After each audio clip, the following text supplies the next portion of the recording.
Un programme a été mis en place en vue d'encourager les jeunes femmes en politique. Nous parlerons de ce programme dans ce journal. Et puis plus de 30 000 personnes ont fui le nord du Cameroun en proie à des violences communautaires qui ont fait au moins 22 morts. Ces personnes ont trouvé refuge au Tchad voisin. Bonsoir et bienvenue dans le journal. La faible participation des femmes aux dernières élections législatives a marqué les esprits. Sur 1587 candidatures enregistrées par la commission électorale. Là seulement 212 femmes ont fait acte de candidature. L'organisation citoyenne Bridge entend rectifier le tir en encourageant les femmes à s'engager en politique. L'organisation vient de lancer la deuxième édition du programme d'éducation sociale et politique des femmes dénommé Encore Elle. Il vise à former et sensibiliser la gente féminine à la participation citoyenne et politique. Le reportage de Noussangaré commenté par Joël Gossé. Elles sont moins représentatives dans les assemblées élues malgré la loi obligeant les partis politiques à proposer 30% de candidatures féminines aux différentes élections locales. Et les chiffres de leur participation aux récentes élections législatives laissent à désirer. Sur 1587 candidatures enregistrées par la commission électorale, seulement 212 femmes ont fait acte de candidature. Par exemple, vous avez l'Assemblée nationale où nous avons pratiquement que 30 femmes sur 255 députés, ce qui est très très faible malgré la loi sur la représentativité des femmes dans l'Assemblée élue. On constate encore que cela n'a pas beaucoup évolué. Donc pour nous, il est important qu'on puisse former ces femmes-là, leur donner les moyens de pouvoir s'investir en politique. Surtout que ce n'est pas tout le temps, même s'il est vrai que la plupart des femmes ne s'intéressent pas forcément à la politique, mais il y en a certaines qui veulent vraiment participer, mais qui n'ont pas les outils et les moyens qu'il faut pour pouvoir participer. Encore Elle est donc un programme qui se veut une réponse à l'engagement des femmes en politique. Il vise à former et sensibiliser la gente féminine à la participation citoyenne et politique. Pour cette édition, 100 femmes seront sélectionnées pour un test écrit. Test qui portera sur la culture générale et politique. Après cette étape, les 50 premières seront retenues pour le test oral. Pour ce test, 12 jeunes femmes seront retenues pour participer aux 10 programmes qui va durer 9 mois. Nous avons 4 grandes phases du programme. Nous avons la phase d'apprentissage qui est en ligne, c'est-à-dire 6 mois de formation en ligne et 1 semaine en présentiel. Après cette phase d'apprentissage, on a la phase d'expérimentation où les bénéficiaires iront sur le terrain pour avoir des résultats. Après, on a la phase d'évaluation à travers des élections fictives et la dernière phase qui est la phase de restitution. Le programme Encore Elle, dédié aux jeunes femmes âgées de 18 à 35 ans, bénéficie du soutien du ministère de la Jeunesse à travers sa cellule genre. Toutes les actions qui sont menées pour justement encourager, pour faciliter la mise en place de ces changements-là sont les bienvenus. Raison pour laquelle le ministère de la Jeunesse, à travers sa cellule genre, soutient le programme Bridge dans l'un de ses pendants qui est l'initiative Encore Elle. Encore Elle, initiée par l'organisation citoyenne Bridge, est à sa 2e édition.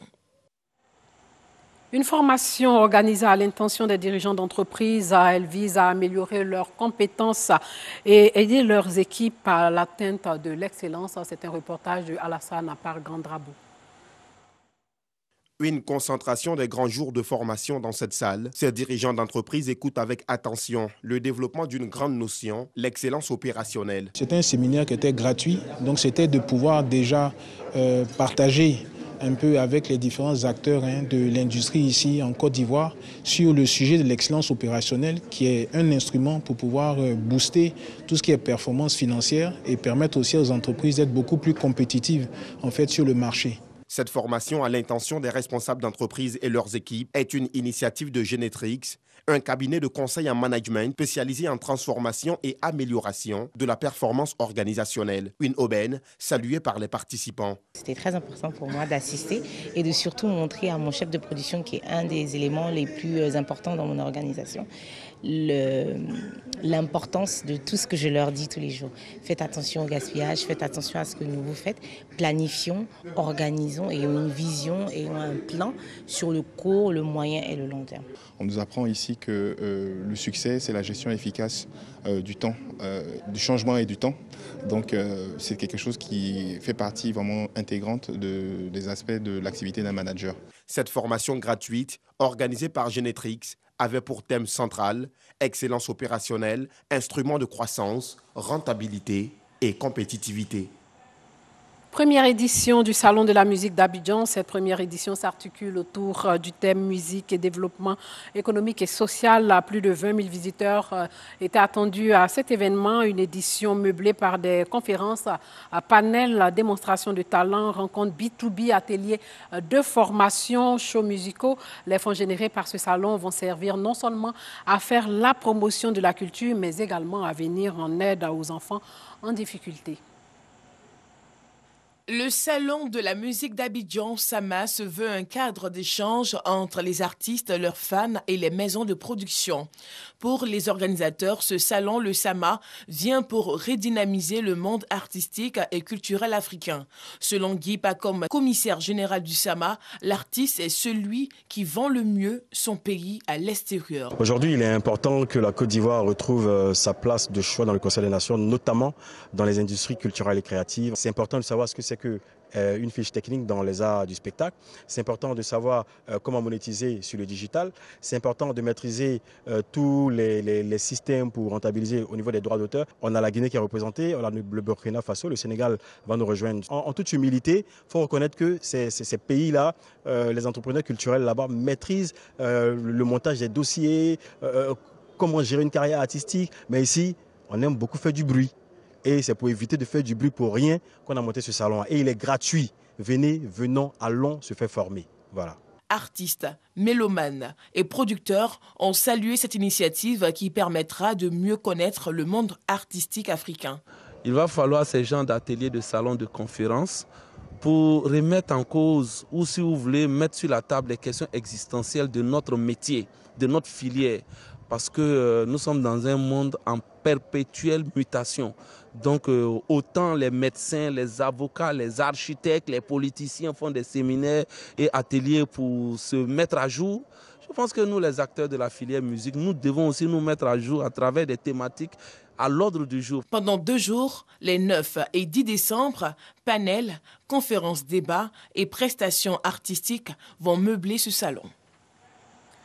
Sachez que l'opposante béninoise et ancienne garde des Sceaux, Rekia Madougou, arrêtée peu avant l'élection présidentielle au Bénin, est jugée aujourd'hui pour financement du terrorisme à Porto Novo, la capitale du Bénin, 3 jours après la condamnation à 10 ans de prison d'un autre opposant.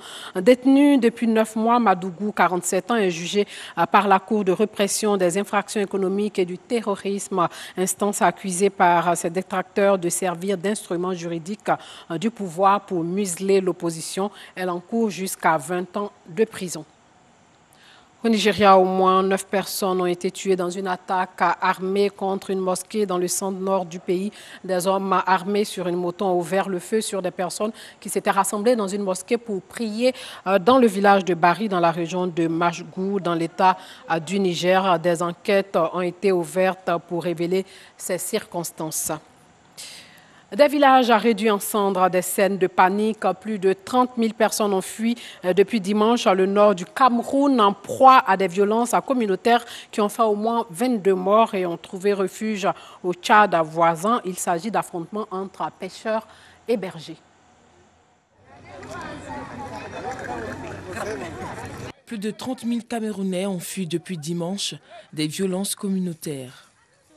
Ils ont trouvé refuge au Tchad voisin. Ils ne touchent ni aux femmes ni aux enfants. Mais dès qu'ils voient un homme, ils l'attaquent et le tuent. Quand ils le tuent, ils brûlent le cadavre avec des pneus. J'en ai été témoin. 2 cas que j'ai vus aujourd'hui, ils les ont fait brûler devant moi. J'ai eu peur et j'ai décidé de fuir. Je ne voulais pas le faire avant. Selon l'ONU, les violences ont éclaté suite à un conflit sur la gestion et l'utilisation de l'eau. Ils ont fait au moins une 20aine de morts. Les affrontements nous ont poussés, moi et mes enfants, à chercher refuge ici. Il fait très froid et nous n'avons ni d'un médicament pour les premiers soins, ni à manger. Les enfants toussent beaucoup et je ne sais pas quoi faire. J'aimerais qu'on nous aide avec de la nourriture et des couvertures.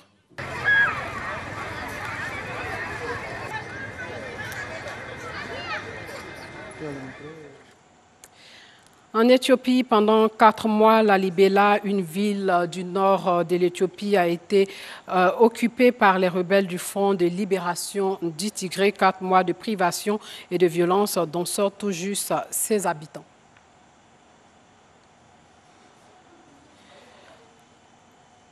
Nous nous rendrons au Royaume-Uni où Julian Assange n'est pas sorti d'affaire. Aujourd'hui, la Haute Cour de Londres a annulé en appel le refus d'extrader le lanceur d'alerte vers les États-Unis qui avait été décidé en première instance selon la Haute Cour. La demande d'extradition des États-Unis qui veulent le juger pour la diffusion de milliers de documents classifiés est légitime et doit être à nouveau évaluée. La justice britannique devra donc à nouveau se pencher sur le cas Assange d'ici les prochains mois.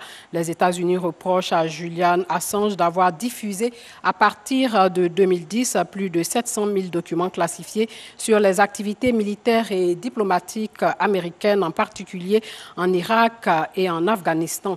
Poursuivi notamment pour espionnage, il risque jusqu'à 175 ans de prison. On y va maintenant en Éthiopie pendant 4 mois, comme je le disais. Lalibela, une ville du nord de l'Éthiopie, a été occupée par les rebelles du Front de libération du Tigré. 4 mois de privation et de violence dont sortent tout juste ses habitants. Apparemment, le montage n'est pas encore terminé, mais avant de nous dire au revoir, nous allons vous parler de cette statistique qui font état d'une augmentation de 30% de cas de VBG documentés entre 2019 et 2021. Selon le rapport du système de gestion de l'information sur les violences basées sur le genre de 2020, 5405 cas ont été pris en charge, dont 822 cas de viol avec 631 cas sur mineurs et 2529 cas concernant les enfants de moins de 18 ans. 38 organismes et structures qui luttent contre les VBG ont participé à cette étude. L'ONG Tchéléoye, qui signifie Femmes, levons-nous en Sénoufo, compte mener des actions pour lutter efficacement contre ce fléau. Elle l'a fait savoir lors des 16 jours d'activisme initiés par le ministère de la Femme, de la Famille et de l'Enfant. Et sachez que 77 plateformes, plus de 1300 leaders communautaires et guides religieux et l'installation de 33 bureaux d'accueil genre au sein des commissariats, autant d'actions menées par les autorités pour mener la lutte contre les violences basées sur le genre. Nous reviendrons sur ce reportage de Joël Gosset dans nos prochaines éditions. Et on me fait dire que l'élément sur l'Éthiopie apparemment est prêt, si je me fie en tout cas aux techniciens à la réalisation. En Éthiopie, pendant 4 mois donc, Lalibela, une ville du nord du pays, a été occupée par les rebelles du Front de libération du Tigré. 4 mois de privation et de violence dont sortent tout juste ses habitants. Cette église monolithique millénaire revient de loin. Pendant 4 mois, les rebelles du Front de libération du Tigré ont occupé la ville classée au patrimoine mondial de l'UNESCO. Je crois en Dieu et j'avais la foi que rien ne se passerait dans ce lieu saint. Avec l'aide du père Stige, pas une seule balle n'a été tirée vers les églises. Il le respecte et la destruction n'a pas eu lieu grâce à lui. L'aéroport a été saccagé. Des maisons et des établissements de santé ont été pillés. Sans transport, électricité, banque ni communication, les habitants ont été coupés du monde. Les rebelles ont été chassés il y a quelques jours. Les gens souffraient et étaient humiliés. Et ils vivaient sous un fardeau. Ils ont commencé à se déplacer librement et à sortir après l'arrivée des miliciens et des forces spéciales d'Ambara qui ont célébré l'événement en tirant des coups de feu en l'air.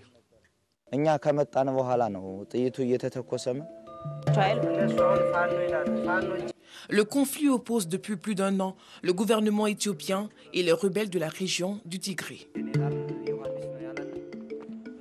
Voilà, c'est la fin de ce journal. Merci de l'avoir suivi et portez-vous bien.